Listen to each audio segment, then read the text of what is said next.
बिस्मिल्लाहिर्रहमानिर्रहीम। अस्सलामु अलैकुम वरहमतुल्लाहि वबरकातुहू। दोस्तों, उम्मीद है कि आप सब खैर व आफियत से होंगे। आज आप हज़रात के सामने औरतों की नमाज के ताल्लुक से दो मुख्तसर मसले लेकर हाजिर हुआ हूँ।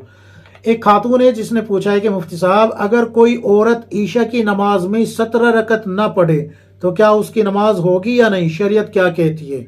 क्या उसके लिए ज़रूरी है कि वो 17 ही पढ़े? और अगर किसी ने 17 रकत ना पढ़ी हो, कम पढ़ी हो, तो क्या उसको नमाज लौटानी पड़ेगी या नहीं? क्या कहती है शरीयत? और दूसरा मसला ये कि ईशा का जो वक्त है, अगर उसमें औरतें ताखीर करके नमाज पढ़े, मसलन आधी रात के बाद पढ़े, तो क्या उनकी नमाज दुरुस्त हो जाएगी या नहीं? क्या कहती है शरीयत इस मसले के बारे में भी?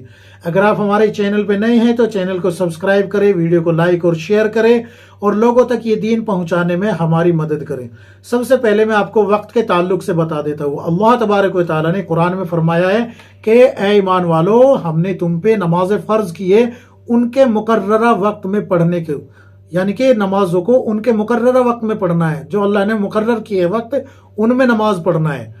और चूंकि रसूलुल्लाह सल्लल्लाहु अलैहि वसल्लम का तरीका ईशा की नमाज में मसनून तरीका ये रहा है कि आधी रात से पहले पहले नमाज ईशा पढ़ लिया करते थे।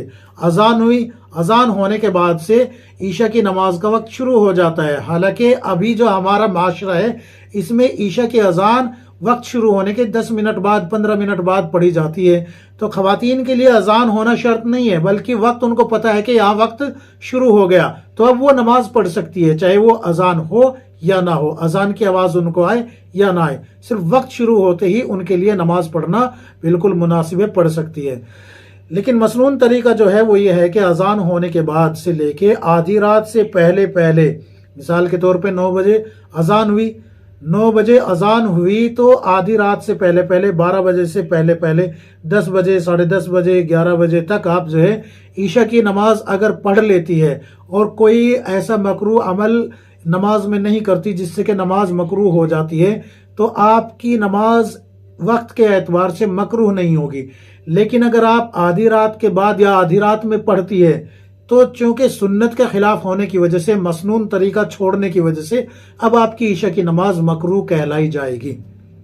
अब आपकी नमाज मकरूह हो जाएगी ईशा की नमाज ताखीर से पढ़ने की वजह से। वरना मसनून तरीका यही है कि आप अव्वल वक्त में ही, यानी कि अजान के फौरन बाद नियत बांध लीजिए ईशा की नमाज की। तो ये तो वक्त के ताल्लुक से हो गया। अब ये जो 17 रकत का मसला है, इसको सुन लीजिए। देखिए, ये जो 4 सुन्नतें पहले पढ़ी जाती है ईशा की, ये गैर मौक़िदा है। अगर कोई इनको पढ़ता है तो सवाब मिल जाएगा, नहीं पढ़ता है तो गुनाह कोई नहीं है। यहाँ पर इसको अच्छे से समझ लीजिए।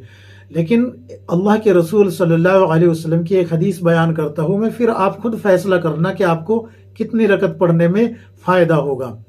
अल्लाह के रसूल सल्लल्लाहु अलैहि वसल्लम ने फरमाया कि रोज़े क़यामत अल्लाह तबारक व तआला कुछ ऐसे लोगों को बुलाएगा जिनकी नमाजों में कुछ कमी कोताही होगी, जिनकी नमाजों में कुछ कमी और कोताही होगी।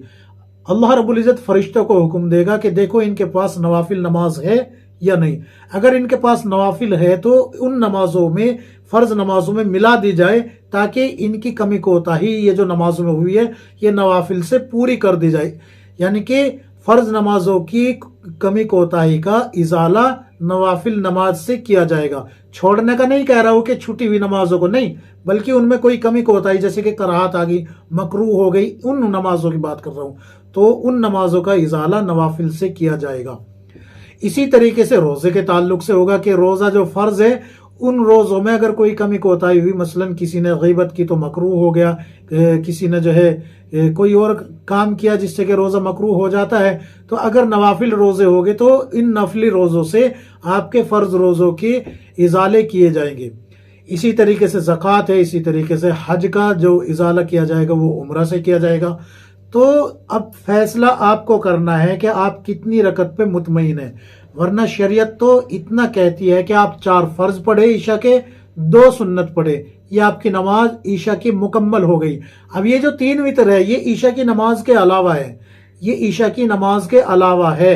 ईशा की नमाज जहां शुरू होती है, वहां से वितर की नमाज का वक्त भी शुरू होता है।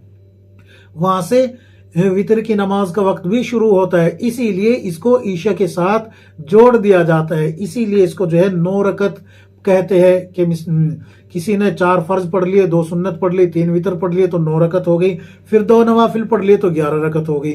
इसी तरीके से किसी ने पहले 4 सुन्नत गैर मौक़िदा पढ़ी, उसके बाद फिर 4 फर्ज पढ़े, फिर 2 सुन्नत पढ़ी, फिर 2 नवाफिल पढ़े, फिर 3 वितर पढ़े, फिर 2 नफल पढ़े, तो इस तरीके से 17 रकत हो जाती है। तो अब आप खुद फैसला करें कि आपको कितनी रकत पढ़नी है, वरना आपने 9 रकत पढ़ लिए, 3 वितर लगा के, 4 फर्ज, 2 सुन्नत, तो आपकी नमाज हो गई। इसमें आपको कोई कराहत भी नहीं आएगी, कोई कबाहत भी नहीं आएगी। 2 नवाफिल और पढ़ लेती है तो 11 हो जाती है। 4 सुन्नतें पहले पढ़ लेती है तो फिर जो है उसमें 2 सुन्नतों के बाद 2 नफिल और 3 वितर के बाद 2 नफिल और जोड़ लीजिए, फिर 17 हो जाएगी।